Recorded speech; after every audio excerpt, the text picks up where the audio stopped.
Minister Pichni, and you can also add a comment on that. Okay.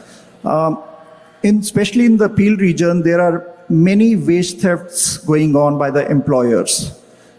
Minister Pichni, how you make sure that employees or workers, their rights are protected? Because we have seen those protests on the roads because of the wage thefts. Many employers are delaying their wages for months and months. There are many cash job offers. They don't pay checks so that employer don't have to pay the benefits. And labor courts, they are very slow.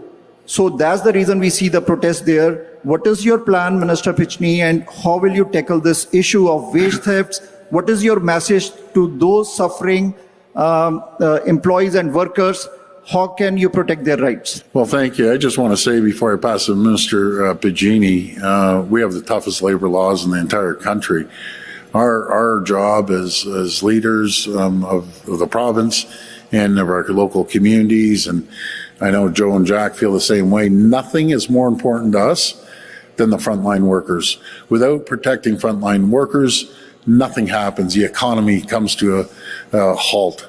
So we'll do everything we can to make sure our hardworking folks of this province are always protected.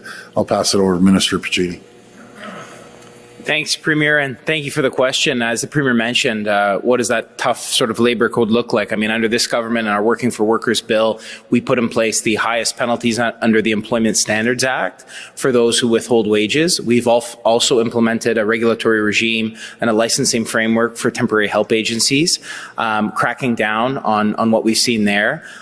So that can only happen if you also have inspectors and enforcement, and that's why we've increased the number of inspectors, training through the summer. I've spoken with my ministry about that. We have new inspectors coming out on the roads to make sure that the legislation that exists is actually enforced. And finally, I would say, and why we're here today, is you work with those who take an active interest in training, in taking that young boy or girl who may be susceptible for a cash job and saying, hey, we're going to get you in a training agreement.